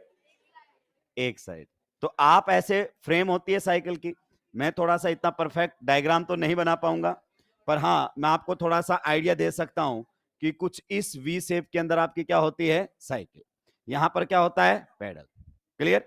इधर से वो चेन चलकर जाती है, यहां पर आपका पीछे वाला जो पहिया होता है। ठीक है, थोड़ा सा इसको यहां पर रख लेते हैं। ये लीजिए, ऐसे ऐसे कुछ आपकी साइकिल होती है और यहां पर क्या होती है? चेन। तो मैं जो समझाना चाहता हूं समझिए, बहुत बेसिक पहला एग्जांपल दिया है। इन्होंने कहा सर ऐसे काटेंगे, तो एक साइड का हैंडल इधर, एक साइड का हैंडल इधर। अगर इनके पास साइकिल नॉर्मल है, मैंने कहा है नॉर्मल, क्योंकि लोगों के शौक अलग अलग होते हैं, तो उसमें नॉर्मली घंटी एक ही साइड होती है, राइट हैंड साइड। तो जब आप यहां से कट करोगे तो राइट हैंडल पे तो हैंडल पर तो घंटी होगी, लेकिन लेफ्ट पर यही दो बराबर हिस्से नहीं हुए। ठीक है, और अपन आगे बढ़े तो आप देखना यहां पर चेन एक ही साइड होती है, दूसरी साइड तो ये फ्रेम तो कटती हुई आ जाएगी दो बराबर हिस्सों में, पर चेन एक साइड एक साइड। दूसरी बड़ी बात, पेडल। राक्षसों अगर जीवन में कभी साइकिल चलाई है, देखी भी है, हालांकि तुम बहुत गरीब हो, तुमने देखा ही नहीं है, हमने तो नाम ही पहली बार सुना है, और ये जो आपने बनाई है तो वास्तव में पहली बार देखी है। तो पैडल की अगर अपन बात करें, इधर साइड वाला पैडल यूं होता है तो उधर की साइड का पैडल यूं होता है, अपोजिट साइड होते हैं। तो जब आपकी साइकिल यूं खड़ी है तो इस वाला पैडल नीचे और ये वाला पैडल, तो आप कट करोगे तो आप देखो ये पैडल के सामने तो उसकी इमेज बनी। अब ये कोई साइकिल नहीं हो सकती जिनके दोनों पैडल एक साथ हो, तो चलाओगे कैसे? ऐसे ऐसे। तो इसके अंदर तो कोई भी आपका प्लेन ऑफ सिमेट्री नहीं है। अगर आप इसको ऐसे कट करोगे यहां से, तो हैंडल एक साइड जाएगा, एक साइड, दोनों इससे बराबर एक दूसरे की मिरर इमेज होना, तो इसका मतलब इसमें प्लेन ऑफ सिमेट्री नहीं है। चलिए आपको और मौका दिया जाता है और ढूंढना है। कार में, कार कार इमेजिन कीजिए, जिस भी कंपनी की है, जो भी है, ढूंढिए क्या कार में प्लेन ऑफ सिमेट्री है? कार का डायग्राम तो मैं ठीक ठाक बना लेता हूं। ये पुराने बॉलीवुड मूवी वाली कार है ना, इस तरीके वाली। ये हमारे सामने कार है। क्लियर? बताइए इसमें प्लेन ऑफ सिमेट्री है क्या? अब देखो, जिसने कार नहीं देखी वो बोलेगा ये काट दिया दो बराबर हिस्से, तो राक्षस पहली बार इस ऐसे यूं काटेगा तो एक साइड इंजन होता है, एक साइड डिग्गी होती है। क्लियर? तो इधर तो इंजन मिलेगा, इधर कुछ भी, इसका मतलब है ये दो बराबर हिस्से होने चाहिए। दूसरी बात, अब बोलेगा कि ठीक है सर फिर ऐसे काटेंगे यूं नीचे की तरफ, ऐसे। तो आप अगर कभी भी जीवन में कार चलाए हो या चलती हुई कार को देखा है, तो उसमें स्टेयरिंग जो होता है वो एक ही साइड होता है, दोनों साइड। तो कार को इमेजिन करो ऐसे वर्टिकली दो हिस्सों में काटने के, एक साइड स्टेयरिंग जाएगा और एक साइड स्टेयरिंग नहीं जाएगा, तो उसमें भी प्लेन ऑफ सिमेट्री नहीं है। इसका मतलब ये भी कायरल ऑब्जेक्ट हुआ नहीं, अभी सेंटर ऑफ सिमेट्री बाकी है। दूसरा पॉइंट, अच्छा और एक सिंपल एग्जांपल दूं, इसमें थोड़ा अच्छा नॉलेज लगेगी आपकी, मतलब इस ऑब्जेक्ट को आपने बहुत ही करीब से देखा होगा तो ही बता पाओगे। हॉकी स्टिक में बताओ, हॉकी स्टिक में बताओ, हॉकी स्टिक के अंदर प्लेन ऑफ सिमेट्री है या नहीं? हॉकी स्टिक के अंदर कितने लोगों का मानना है कि उसमें पीओएस नहीं है? हॉकी स्टिक में एक दो बच्चों का ही मानना है, बाकी सबको पीओएस दिखता है ना। तुमने जीवन में हॉकी खेली है और तुमने खाई तो बिल्कुल भी नहीं है, खाई होती तो तुम्हें पता चलता दो साइड से अलग अलग लगती है वो। अगर हम बात करें हॉकी स्टिक की, तो हॉकी स्टिक आपका कुछ इस प्रकार से होता है, ऐसा ही होता है। तो जिस साइड से आप खेलते हो वो चपटी होती है और दूसरी साइड उभरी हुई। तो ऐसे तो दो बराबर हिस्से कर नहीं सकते, इसके नहीं कर पाओगे। तो तुम जो बराबर हिस्से करने की सोच रहे हो, यहां से यूं नीचे की तरफ काटते हुए जाओगे, ऐसे काटते हुए जाओगे, तो ऐसे काटते हुए जाओगे मेरे भाई, तो इधर की साइड का एक हिस्सा तो उभरा हुआ होता है और दूसरा साइड का चपटा, जहां से बॉल को हिट करते हैं वो चपटा होता है। दो बराबर हिस्सों में नहीं कटेगा, मतलब तुमको ये भी नहीं आता, अब ऑर्गेनिक के मॉलिक्यूल्स की तरफ जाना ही पड़ेगा, क्योंकि डेली लाइफ के एग्जाम्पल तो सारे तुमने रायता फैला दिया है। ठीक है, आइए अब हम बढ़ते हैं ऑर्गेनिक मॉलिक्यूल्स की तरफ, कि ऑर्गेनिक के या केमिस्ट्री के मॉलिक्यूल्स में किस प्रकार से प्लेन ऑफ सिमेट्री देखा जाता है। देखिए अभी आप ध्यान से सुनते रहेंगे, प्लेन ऑफ सिमेट्री किसकी बातें चल रही हैं? Plane of symmetry. मैं आपको ढूंढने के कुछ जर्नल तरीके बता रहा हूं। क्या बता रहा हूं? ढूंढने के कुछ जर्नल तरीके, जिससे आसानी से प्लेन मिल जाता है। आपसे कभी नहीं पूछेगा कौन से वाला है और कितने हैं, बस हमें मालूम होना चाहिए। कुछ प्लेन ऐसे होते हैं जो बाइसेक्टिंग होते हैं। क्या होते हैं? Bisecting plane. बाइसेक्टिंग प्लेन, ये ऐसा प्लेन होगा जो मॉलिक्यूल के हर एटम को दो बराबर हिस्सों में काट देगा। और एटम कैसा होता है? स्पेरिकल। अगर आपका स्फेयर दो हिस्सों में कट गया तो अपने आप क्या बन गया? Mirror image. तो ये आपका ऐसा प्लेन होगा जो पूरे मॉलिक्यूल के ही हर एक एटम को दो बराबर हिस्सों में काटेगा। चलिए सर ऐसे तो बताइए, हम भी जानना चाहते हैं। मान लीजिए अगर अपन बात करें, ये हमारे सामने है कार्बन, इन दोनों कार्बन कार्बन में क्या है? Double bond. यहां पर अगर अपन बात करें, कौन लगा हुआ है? हाइड्रोजन। यहां पर भी कौन लगा हुआ है? हाइड्रोजन। यहां पर भी अगर अपन बात करना चाहें, मान लीजिए क्या लगा हुआ है? Cl। क्लियर? यहां पर अगर अपन बात करें, क्या लगा हुआ है? Br। और हमसे पूछा जाता है क्या इस मॉलिक्यूल के अंदर प्लेन ऑफ सिमेट्री है या नहीं? तो जरा ध्यान से सुनिए, आपका एटम कैसा होता है? स्पेरिकल। कैसा होता है? स्पेरिकल। केवल साइज का फर्क होता है मेरे भाई, ध्यान से सुनना। किसका फर्क होता है? साइज का। जैसे क्लोरीन की साइज कम, ब्रोमीन की साइज ज्यादा, तो ये छोटा स्पेयर और ये बड़ा। उस एटम पर Br नहीं लिखा होता। जैसे मेरा नाम क्या है? योगेंद्र, लेकिन कहीं लिखा है क्या? ये तो हम बोलते हैं, तो आपको लगेगा कि Br में Br तो दो बराबर हिस्सों में नहीं कटा। अरे ब्रोमीन, ये तो नोटेशन आपने दिया है Br, तो बाकी तो ये तो एक एटम है स्पेरिकल, एक छोटा स्पेयर और एक बड़ा स्पेयर। अब आप सोचो, पहले इस मॉलिक्यूल को 3D में विजुलाइज करो। मैं इनफैक्ट यहां पर भी बदल देना चाहता हूं। मान लीजिए हमने यहां पर किसको रखा है? आयोडीन। अब इस मॉलिक्यूल को एक बार 3D में विजुलाइज करो। ये मॉलिक्यूल प्लेनर है, कैसा है? आप बताइए, इस कार्बन की हाइब्रिडाइजेशन स्टेट क्या है? sp2। और इस कार्बन की भी हाइब्रिडाइजेशन स्टेट क्या है? sp2। sp2 में बॉन्ड एंगल 120, मतलब एक प्लेन में लाई करता है। So this molecule is planar. इस मॉलिक्यूल को इमेजिन करके बताओ, ये मॉलिक्यूल राइट नाउ कौन से प्लेन में है? वर्टिकल में या हॉरिजॉन्टल में? अबे दिमाग से पैदल लोगों, ये वेज और ये डैश, तो ये है मॉलिक्यूल। कौन सा है? ये है मॉलिक्यूल। बताओ, रेड वाला आपके लिए वेज, ये रेड वाला आपके लिए, येलो वाला, येलो वाला। आगे बात समझ में? अब हमने चारों एटम अलग अलग लगाए हैं। चलिए हम चारों एटम अलग अलग लगाकर सोचते हैं। जरा ध्यान से सुनना, ये एग्जाम्पल ऐसे हैं कि लोग इसमें ढूंढते रह जाएंगे और आप बिना पेन चलाए ही अपना आंसर करके निकल लेंगे। ये जबरदस्त पॉइंट है, इस तरीके से नहीं मिलेगा आपको। जहां मन करे वहां देखना, आप आजू बाजू काजू, कोई मतलब नहीं है ऑर्गेनिक केमिस्ट्री के अंदर। ये आपके सामने है। So this molecule is planar. The complete molecule is lying in the horizontal, सारे एटम एक प्लेन के अंदर है। तो कौन सा प्लेन सोचो? हॉरिजॉन्टल। अगर हॉरिजॉन्टल प्लेन से हम सोचें तो प्लेन के रास्ते में जो भी एटम आएगा वो बाय डिफॉल्ट दो बराबर हिस्सों में कट जाएगा।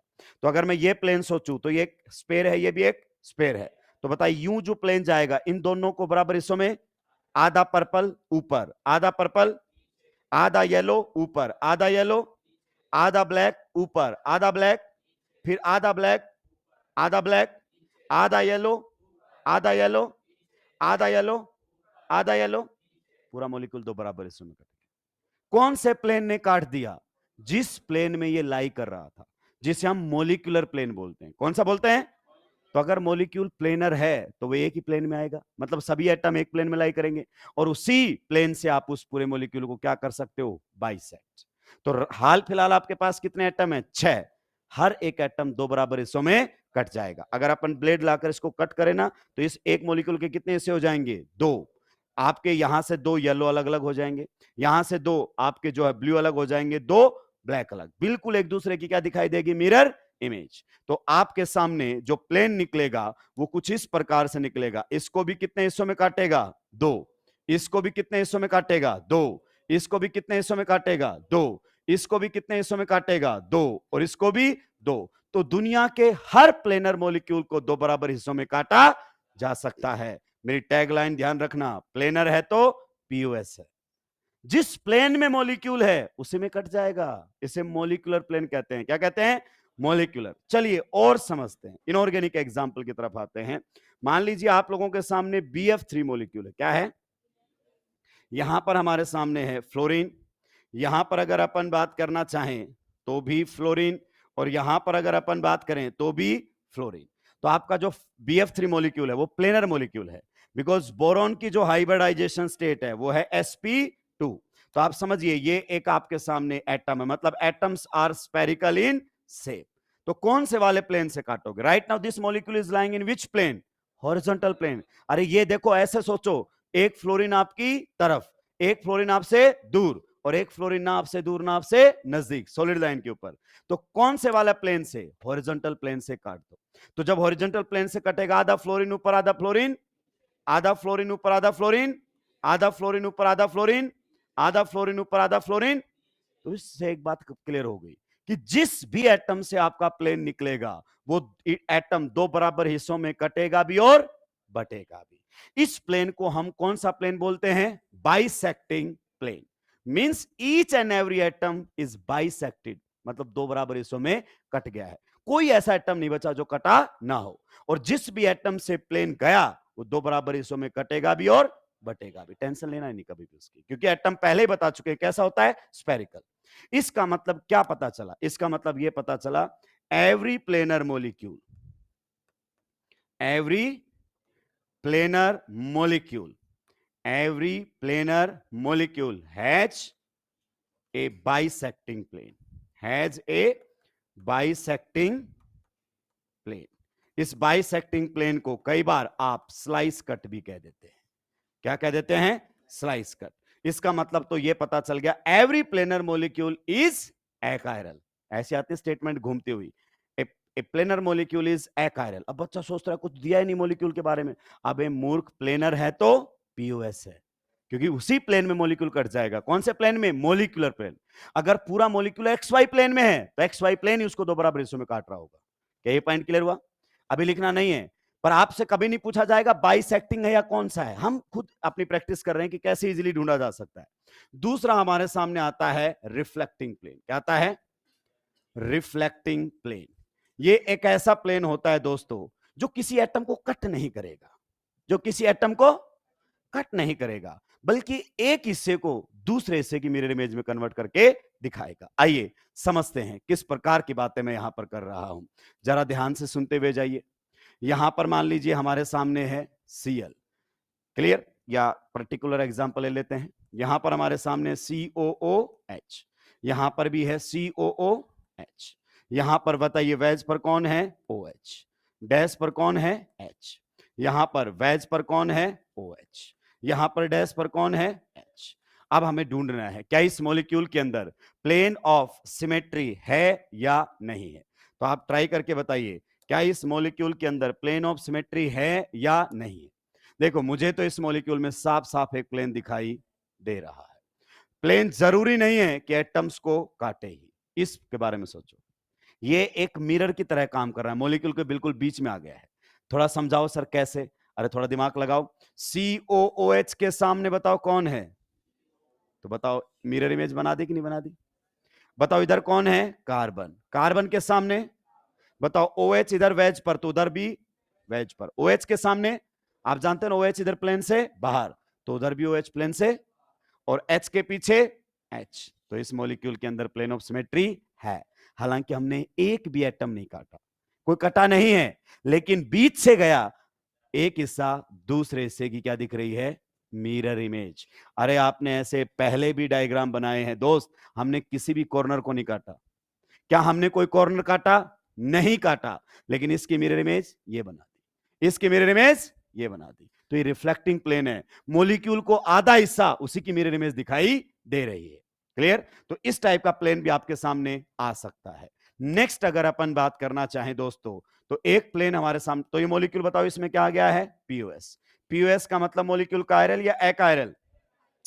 इसकी मिरर इमेज सुपर इंपोजेबल या non superimposable, superimposable. तो जाओ कर लो, सुपर इंपोज करके दिखाओ। हमसे थोड़ी प्रैक्टिकल पूछने वाला है, हमसे तो क्वेश्चन पूछेगा कि मिरर इमेज सुपर इंपोजेबल या नॉन सुपर इंपोजेबल, हमने तो बोल दिया सुपर इंपोज। ये थोड़ी पूछेगी करके दिखाओ, ऑब्जेक्टिव पेपर है हमारा। क्लियर। वहां प्रोफेसर को कोई लेना देना नहीं है कि सुपर इंपोज कर पाए थे क्या पेपर में, हम पीएस से जवाब दे रहे हैं, सीएस से जवाब दे रहे हैं। नेक्स्ट हमारे सामने आता है बाइसेक्टिंग, बाइसेक्टिंग एंड अगर अपन बात करना चाहें रिफ्लेक्टिंग प्लेन,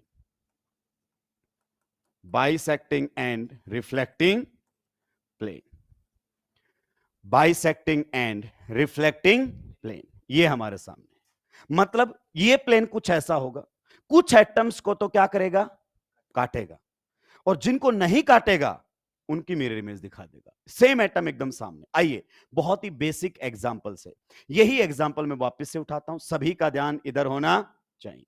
ये हमारे सामने कौन है, बोरोन। यहां पर बताइए वैस के ऊपर कौन है, फ्लोरीन। यहां पर बताइए डैश के ऊपर कौन है, फ्लोरीन। सही बात है। यहां पर आपका सॉलिड लाइन पर कौन है, फ्लोरीन। तो दिस मॉलिक्यूल इज प्लेनर और नॉट प्लेनर, बिकॉज बोरोन की जो हाइब्रिडाइजेशन स्टेट है this is sp2, yes it is a planar molecule. अब समझिए कौन से प्लेन में है ये मॉलिक्यूल, बताइए। एक बार मुझे 3 पेन दे दीजिए कैप के साथ, एक और दे दो बच्चे। मॉलिक्यूल को थोड़ा सा अलग कलर का दो, हाँ ये दे दो। चलिए विजुलाइज करते हैं इस मॉलिक्यूल को। ये मॉलिक्यूल आपके सामने प्लेनर है। एक प्लेनर मॉलिक्यूल को कैसे भी देखा जा सकता है, पहला तरीका ऐसे देखो। अब आप इस मॉलिक्यूल को अगर आप ऐसे देख रहे हो तो पूरा मॉलिक्यूल आपको एक ही प्लेन में दिखेगा। कौन से प्लेन में, कौन सा प्लेन है ये बताओ, वर्टिकल। कौन सा है, सही बात है। तो अगर मैं ये वाला प्लेन लूं वर्टिकल, तो यहां पर कौन है बताओ, फ्लोरीन। यहां पर कौन है, यहां पर, और बीच में बोरॉन। सारे एटम मेरे रास्ते में आएंगे। तो ये एक स्फेयर होगा 2 बराबर हिस्सों में, ये भी 2 बराबर हिस्सों में, ये भी 2 बराबर हिस्सों में। इसका मतलब इसको वर्टिकल प्लेन से काटा जा सकता है, जो कि हम पहले कर चुके हैं, इसी को हम बाइसेक्टिंग कहते हैं। अगर मैं इसी मॉलिक्यूल को ऐसे देखूं दोस्तों, तो जरा ध्यान से सुनना, अगर मैं इसी मॉलिक्यूल को ऐसे देखूं तो अब ये कौन से प्लेन में है पूरा मॉलिक्यूल, हॉरिजॉन्टल। ये रहा देखो, ये फ्लोरीन वेज, ये फ्लोरीन, और ये सॉलिड लाइन। अब अगर ये हॉरिजॉन्टल प्लेन में आ गया है तो हॉरिजॉन्टल से काट दूंगा। बताइए सारे एटम मेरे रास्ते में आएंगे कि नहीं आएंगे। तो अगर पूरा मॉलिक्यूल एक सिंगल प्लेन में लाई करता है तो वो 100% कटेगा, वही प्लेन जिसमें वो आ रहा है वही काट के चला जाएगा। अब इसको दूसरे तरीके से भी काटा जा सकता था। ये मॉलिक्यूल ये वापस से इमेजिन करो, ये है, मैं इसको हॉरिजॉन्टल से नहीं काट रहा हूं, मैं इसको किससे काट रहा हूं, वर्टिकल से। किससे काट रहा हूं, वर्टिकल से। इस वर्टिकल प्लेन को थोड़ा सा इमेजिन कीजिए, ये है वर्टिकल प्लेन, मैं इस तरीके से काट रहा हूं। तो मेरा जो प्लेन है किस किस एटम के थ्रू जा रहा है, एक फ्लोरीन और एक बोरोन, दोनों के थ्रू जाएगा। जिस एटम से प्लेन जाएगा वो एटम 2 बराबर हिस्सों में कटेगा भी। और तो बताइए ये फ्लोरीन और ये बोरोन तो कट गए, लेकिन ये फ्लोरीन और ये फ्लोरीन नहीं कटे। लेकिन आप देखो ये प्लेन किसका काम कर रहा है, मिरर का। अगर आप बीच में मिरर रख दो तो इसकी मिरर इमेज कितनी नीचे कौन बनेगा, फ्लोरीन की मिरर इमेज, फ्लोरीन। तो ये आप देखो जो नहीं कटे, ऐसा लग रहा है जैसे बीच में क्या रखा है, मिरर। इसकी मिरर इमेज इधर बनी है, इसकी मिरर इमेज इधर। तो ये bisecting as well as reflecting है। इन दोनों एटम को तो क्या किया है, बाइसेक्ट, काट दे इनको तो। और जो नहीं कटे उनकी क्या बना दी है, मिरर इमेज। कुल मिलाकर दो बराबर हिस्से होने चाहिए। अगर मैं इसको ऐसे वाले प्लेन से काटूं तो एक फ्लोरीन इस हिस्से में पूरा जाएगा, एक फ्लोरीन इस हिस्से में पूरा, बोरोन आधा इधर आधा इधर, ये फ्लोरीन आधा इधर, दो बराबर हिस्से हो गए कि नहीं हो गए। इसका मतलब ये भी प्लेन सोचा जा सकता है।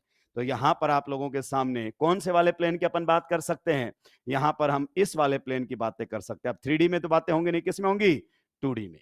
तो आप बताओ, ये वाला जो आपका एटम है दो बराबर हिस्सों में, ये दो बराबर हिस्सों में, दो बराबर हिस्से हो गए, और ये एक दूसरे की क्या बन गई है, मिरर इमेज। तो कुल मिलाकर पीओएस तो है ना, कोई सा भी उससे क्या फर्क पड़ने, दो बराबर हिस्सों में कट गया है। अब अगला एग्जाम्पल सबसे बेहतरीन एग्जाम्पल, बेहतरीन एग्जाम्पल है। अब धीरे धीरे ऑर्गेनिक केमिस्ट्री के क्वेश्चंस की तरफ हम बढ़ रहे हैं। ये हमारे सामने क्लियर, जरा ध्यान से सुनना। यहां पर अगर अपन बात करें, वेज के ऊपर मैंने क्या लगा दिया है, Cl, डैश पर क्या लगा दिया है, H। यहां पर बताइए, वेज के ऊपर क्या लगा दिया है, Cl, डैश के ऊपर क्या लगा दिया है, H। यहां पर आपका वेज पर कौन है, Br, डैश पर कौन है, Cl। मैं आपको एक प्लेन बता रहा हूं, आपको बताना है कि वो प्लेन ऑफ सिमेट्री है या फिर नहीं। मैं आपको एक प्लेन बता रहा हूं, बस आपको इमेजिन करके बताना है कि वो प्लेन ऑफ सिमेट्री आपका है या फिर नहीं है। मैं ये वाला प्लेन आपको इमेजिन करने के लिए कह रहा हूं, ये वाला जो प्लेन है मैं आपको इमेजिन करने के लिए कह रहा हूं। आप बताइए, क्या ये प्लेन ऑफ सिमेट्री है या नहीं है। सोचो थोड़ा, ऐसे ऐसे ऐसे कन्विंस मत हो जाओ, सोचो। देखो, इसको प्लेन को क्या मानो एक बार, मिरर। जहां कंफ्यूजन आएगा अपन दूर करेंगे, कोई दिक्कत की बात नहीं है। इसको मिरर मान लें। तो आप बताओ, यहां पर कौन है, कार्बन, तो कार्बन की मिरर इमेज, परफेक्ट है मामला। आप बताओ, वेज पर कौन है, क्लोरीन, तो यहां पर भी वेज पर कौन है, ऐसा लगेगा क्लोरीन के सामने क्लोरीन के बीच में मिरर रखा है। ठीक है। आप सोचो, मेरा जुड़वा कोई आके इधर मेरे सामने खड़ा हो जाए तो आपको क्या लगेगा, अरे सर की एकदम कार्बन कॉपी, मतलब मिरर इमेज। ऐसा लग रहा है जैसे बीच में क्या रखा हो, मिरर रखा हो।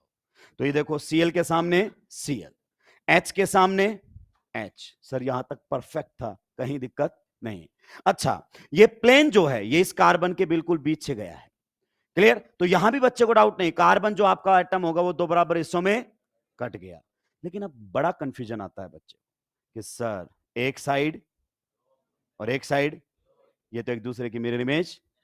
लेकिन दोस्त, ये प्लेन ब्रोमीन और क्लोरीन के बीच से जा रहा है, क्योंकि हम बातें 2D में कर रहे हैं और मॉलिक्यूल किस में है, 3D में। क्या सर ये बात आप हमें विजुलाइज करवा पाओगे, 101%। अभी समझा दूंगा मैं। तो यहां पर ये प्लेन जाएगा, ये भी आधा कटेगा और ये भी आधा कटेगा, इस प्रकार से। सर विजुलाइज करवाइए। ऊपर वाला जो मामला है ना, सच बताऊं वो थोड़ा सा क्लियर नहीं हो रहा है, बाकी तो मामला एकदम सही है। चलिए आपको समझाने की कोशिश करते हैं, ऊपर वाला मामला किस प्रकार से है, जरा समझते हैं दोस्तों। ध्यान से सुनना, ध्यान से। जहां जैसा बोला जाए एग्जैक्टली वैसा ही आपको करना है। ये मॉलिक्यूल है, इस मॉलिक्यूल को आप जरा गौर से ऑब्जर्व कीजिए। इस प्रकार से हम बात कर लेते हैं। ये मॉलिक्यूल हमारे सामने, ठीक है। इस प्रकार से अगर हम बात करना चाहें तो ये मॉलिक्यूल हमारे सामने है। किसी भी तरीके से देख लो, पहले आप इस तरीके से देखो, यूं, ठीक है। मॉलिक्यूल आपको मैं इस एंगल से दिखाता हूं, यहां से। मैं कौन से प्लेन की बात कर रहा हूं, मैं ये वाले प्लेन की बात कर रहा हूं, ये प्लेन। आप बताइए, ये प्लेन बिल्कुल बॉन्ड के बीच से, किसी के पास स्केल है, ली, थैंक यू। ये देखो, ये प्लेन की बात कर रहा हूं, ये प्लेन, ये बिल्कुल बीच से। अब देखो, ये प्लेन मिरर का काम करना चाहिए, व्हाइट के सामने, ब्लैक के सामने, नीचे निकलोगे ग्रीन के सामने। तो इस कॉर्नर और इस कॉर्नर की टेंशन पीछे वाले की टेंशन थी। अब आप सोचो, इधर से दिखाता हूं वापस। जब आपका ये प्लेन आया ऊपर से, तो सबसे पहले कौन दो बराबर हिस्सों में कटेगा, और जिस एटम से प्लेन गया वो कटेगा भी और दो बराबर हिस्सों में, क्योंकि एटम स्फेरिकल है।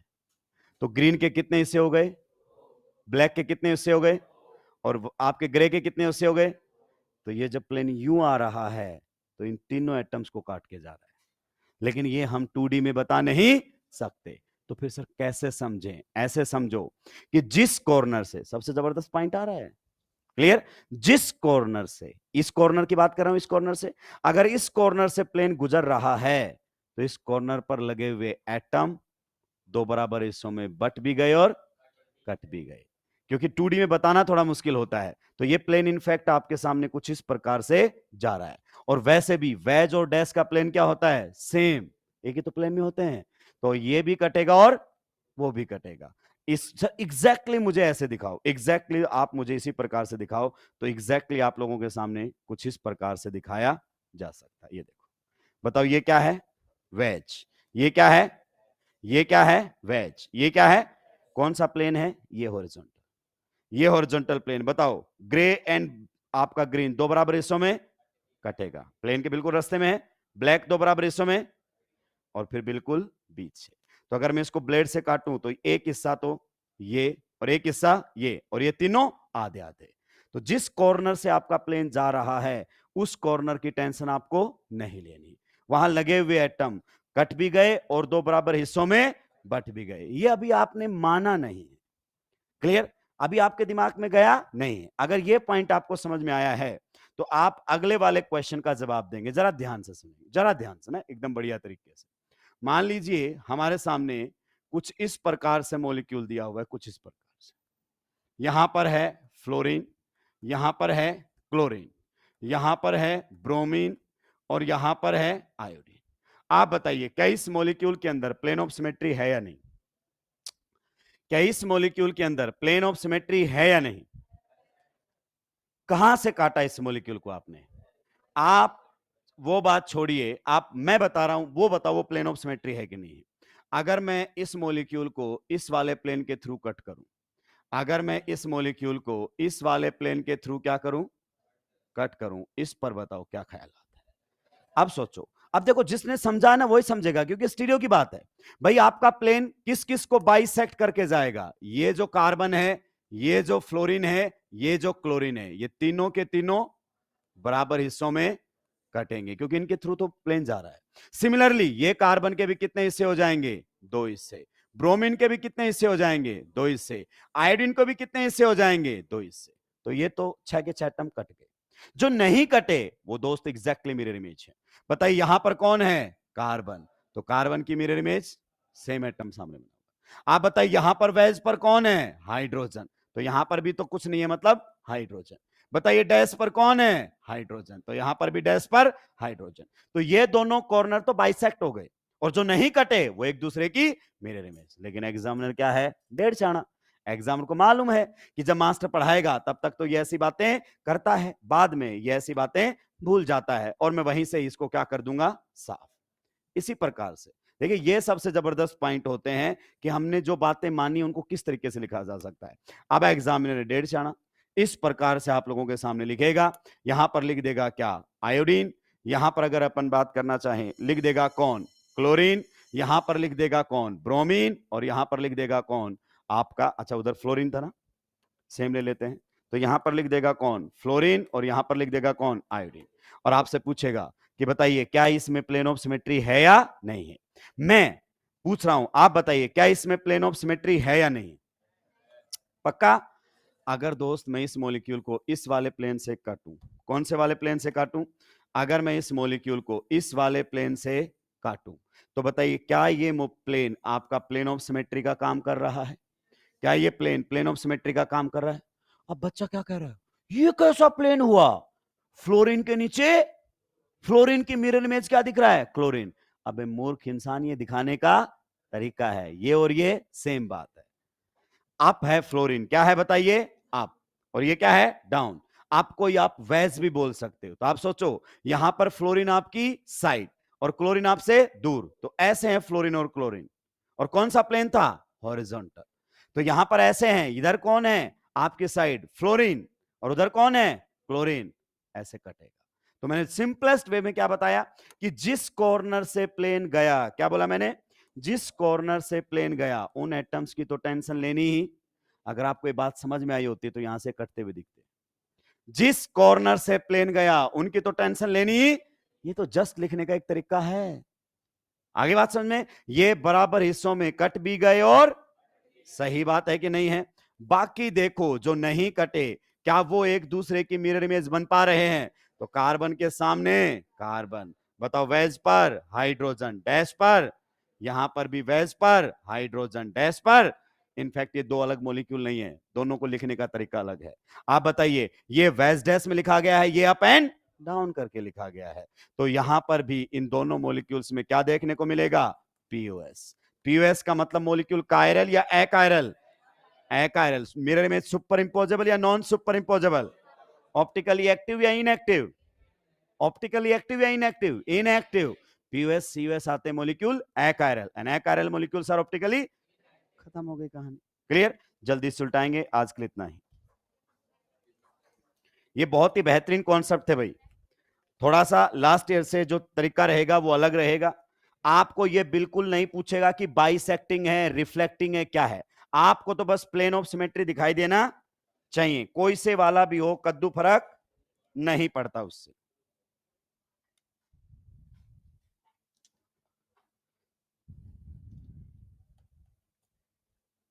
चलिए, आप सभी का बहुत बहुत धन्यवाद।